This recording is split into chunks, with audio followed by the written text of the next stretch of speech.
नमस्कार दोस्तों, आज इस वीडियो में आपको बताने वाला हूँ वाइट बोर्ड बाय माइक्रोसॉफ्ट। इस सॉफ्टवेयर का यूज़ कैसे करते हैं। तो सबसे पहले मैं इसको ओपन कर लेता हूँ। तो ओपन करने के बाद मेरे सामने जो स्क्रीन है वो कुछ इस प्रकार से आ रही है और मेरे पास पहले से ही दो प्रोजेक्ट बने हुए हैं। प्रोजेक्ट नहीं है लेकिन मैंने इस पे मैंने देखा था तो मेरे पेंडिंग वर्क हैं। तो जो पहला वाला है वो है न्यू वाइट बोर्ड। मैंने इस पे क्लिक किया। जैसे कि आप देख रहे हैं ये थोड़ा सा टाइम ले रहा है सारी चीज़ों को ग्रैब करने के लिए। नाउ फाइनली मेरे सामने जो स्क्रीन है वो है वाइट शीट और कुछ हैं इसमें टूल्स। और इन टूल्स की मदद से मैं अपने इस शीट में एक कुछ भी ड्रॉ कर सकता हूँ, कुछ भी लिख सकता हूँ। इस वाइट बोर्ड का मतलब ही यही होता है, जब हम कभी क्लास में होते हैं तो हमारे पास एक पेन होता है, मार्कर पेन, और हम लिखते रहते हैं। तो ये कुछ इस प्रकार से काम करता है। चलिए अब हम जानने की कोशिश करते हैं ये काम कैसे करता है। अगर आप यूज़ कर रहे हैं विंडोज़ 11 और आपका जो लैपटॉप है वो टच स्क्रीन है, यानी कि X360 है, तो ये जो ऑप्शन है, ये जो सॉफ्टवेयर है वो बहुत ही बढ़िया ऑप्शन है। तो मैं इससे अपने फिंगर से अपने लैपटॉप पर टैप करता हूँ। तो ये मैंने कर लिया सिलेक्ट और मैं लिखने वाला हूँ ऑनेस्ट मार्क।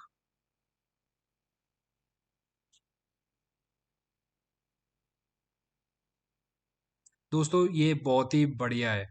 ऐसे ही मेरे पास और भी ऑप्शंस हैं जिनकी हेल्प से मैं इसमें चेंजेस कर सकता हूँ।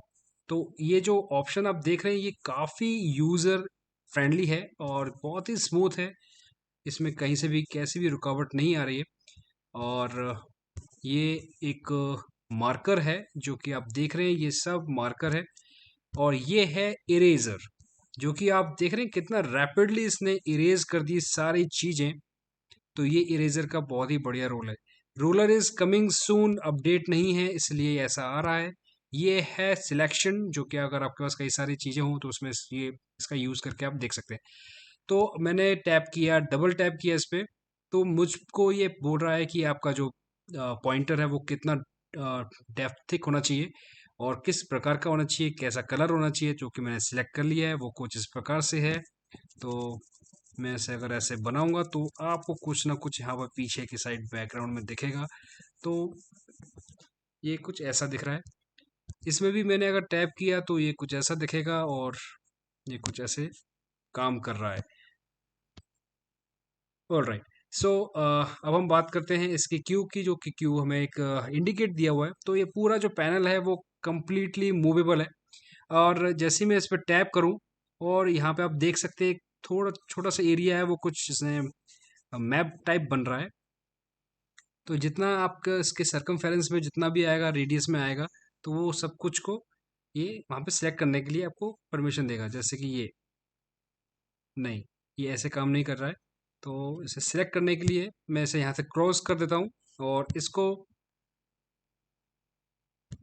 सिलेक्ट किया, इस पर्टिकुलर को, और इसको डबल टैप किया, इसको कर दिया मैंने बगल से, जो कि बहुत अच्छा है। और इसको कर दिया मैंने बगल से, इसका जो साइज़ है उसको भी रिड्यूस कर दिया। क्वालिटी में बिल्कुल भी चेंजेस नहीं आए हैं, जो कि बढ़िया है। और ज़्यादातर पिक्सेल्स ख़राब हो जाते हैं। और इसको किया कॉपी और इसको किया मैंने पेस्ट। पेस्ट के लिए यहाँ पर कोई ऑप्शन दिया नहीं है। और मैं जाता हूँ यहाँ पर वापस, अल्ट टेक्स्ट यहाँ पे लिख देता हूँ मैं इमेज और सेव कर देता हूँ। ये है यहाँ पर हमें इस पूरी चीज़ का एक बना के दे दिया है इसने ऑटोमेटिक, ये क्या चीज़ है। तो ये कुछ इस प्रकार से काम कर रहा है। मैं इसे करता हूँ उंडो, ऊपर की साइड दिया है, और मैं करता हूँ डबल क्लिक, इसे कॉपी, और यहाँ पे दिया है पेस्ट। यानी कि अगर आप इस ऑब्जेक्ट को कॉपी पेस्ट करना चाहते हैं तो आपको टैप करना पड़ेगा थोड़ी देर के लिए, और यहाँ पे कॉपी करना है, और किसी भी एरिया पे आप इसे टैप करके छोड़ दें, थोड़ी देर दबाना पड़ेगा, और यहाँ पर आ रहा है पेस्ट। तो यहाँ पर आप इसे पेस्ट कर सकते हैं। तो ये बहुत ही बढ़िया है। इसे साइज छोटा कर लीजिए और इसको ऐसे कर लीजिए, और इसको आप डिलीट कर दीजिए अगर आपको ज़रूरत नहीं है। तो ऐसे ही आप इसको कॉपी और पेस्ट कर सकते हैं। देखिए, तो ये कुछ इस प्रकार से, ओके। तो इसमें जो बटन के लिए दिया है इनेबल डिसेबल, तो आप यहीं से ही आप सिलेक्ट कर सकते हैं। ये जो प्लस साइन आप देख रहे हैं यहाँ पर, ये है नोट, और नोट पे मैं क्लिक करता हूँ। ये नोट कुछ इस प्रकार से दिख रहे हैं, इसको छोटा बड़ा कर सकते हैं, लेकिन ये कस्टमाइज यानी कि ट्रांसफॉर्मेबल नहीं लग रहे हैं, ये रोटेट जरूर हो जाते होंगे। तो मैं एक बार टाइप कर देता हूँ।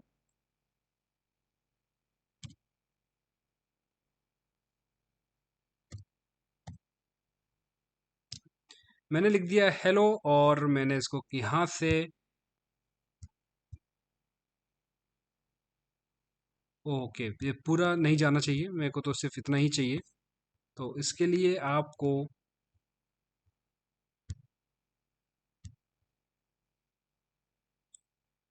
यहाँ से ऐसे लेके जाना है। मैं अभी माउस का यूज़ कर रहा हूँ इसलिए, और इसका भी आप कॉपी कर सकते हो। इसको डबल टैप करने से आप इसको जूम भी कर सकते हो, और मैंने आपको बताया था टैप कीजिए थोड़ी देर और पेस्ट कर दीजिए, आपको उसकी डुप्लीकेट मिल जाएगी। लेकिन आपको दिख रहा होगा कि ये इसका जो पार्ट है वो पहले जा चुका है, उसका पहले सामने की साइड है। तो राइट क्लिक करो, या फिर यहाँ पे डॉट डॉट पे क्लिक करो और सेंड बैक कर दो। तो जो पीछे वाला है वो पहले हो जाएगा, और जो बाद का है पहले था वो पीछे चला जाएगा। तो ऐसे ही यहाँ पर ग्रिड नोड है, नोट यानी कई सारे टाइल्स के रूप में आप यहाँ पर मेंशन कर सकते हैं। एक और ऐड कर सकते हो, यहाँ पर ऐड कलर चेंज कर सकते हो किसी भी नोट का।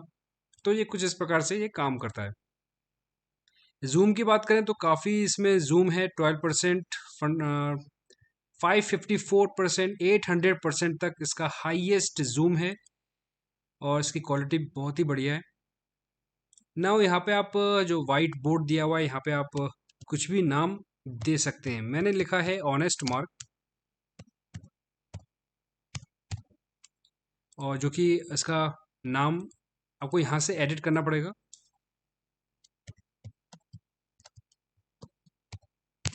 जी, मैंने एंटर नहीं दबाया था इसलिए रिसीव नहीं हुआ।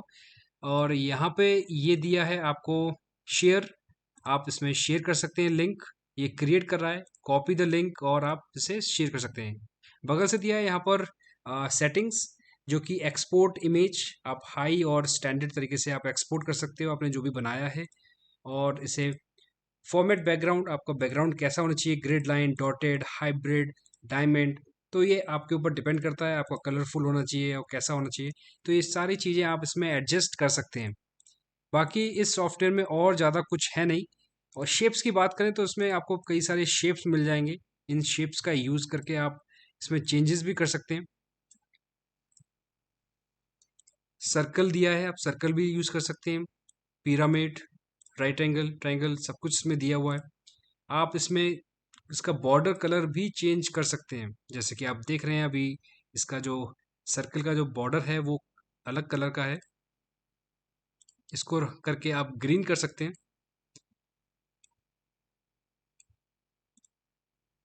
और लॉक भी लगा सकते हैं। लॉक का मतलब है इसकी जो स्थिति है, जो इसका जो पिक्चर है वो लॉक हो जाएगा, ये कुछ भी चेंजेस इसमें नहीं होंगे।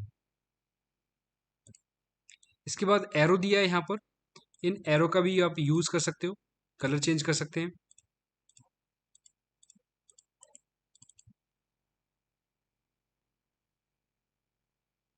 तो आप इसमें देख सकते हैं इसका जो साइज है वो कुछ इस प्रकार से इम्प्रूव कर सकते हो, इंक्रीज कर सकते हो।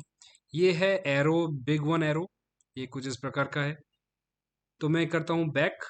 ये है इमेजेस, आप अपने किसी भी पर्टिकुलर इमेज को इंपोर्ट कर सकते हो इसके पर्टिकुलर फाइल के अंदर, इस सॉफ्टवेयर के अंदर। टेम्पलेट, जी हाँ, टेम्पलेट ऑलरेडी इसमें दी गई है, जैसे कि मैंने यहाँ पर जनरेट कर दी। तो आप यहाँ पे देखेंगे ऑलरेडी आपके पास बना बनाया रेडीमेड टेम्पलेट है, और ये कुछ इस प्रकार से है। तो मैं एक बार फिर से इसे समझने की कोशिश कर रहा हूँ कि ये चीज़ें इसमें कितनी सारी और भी हैं, जो जैसे कि मैंने यहाँ से इंपोर्ट किया, ये कुछ इस प्रकार से दिख रहा है। टॉपिक वन, टॉपिक टू, यहाँ पर आप आसानी से एडिट कर सकते हैं अपनी फाइल को। ये बहुत ही बढ़िया है। नेक्स्ट करते हैं गेम्स। गेम्स कुछ इस प्रकार से हैं। इसका कोई पैरामीटर नहीं है, मतलब ये काफ़ी बड़ी शीट है। इस शीट में आप कहीं पर भी आप आसानी से लिख सकते हैं, जिस प्रकार से कोरल ड्रॉ और पेज मेकर में हुआ करता था। तो वैसे ही इसमें ये ऑप्शंस दिया हुआ है।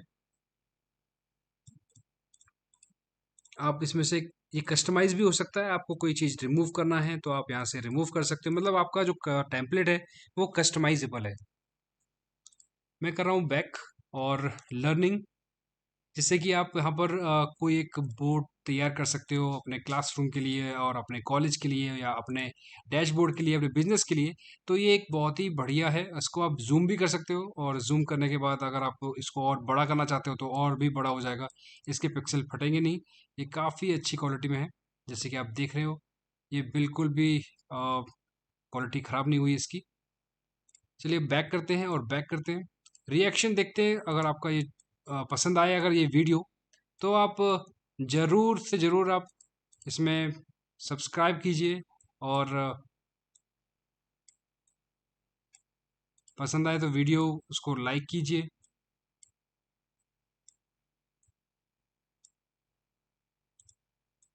ये कुछ इस प्रकार से काम कर रहा है।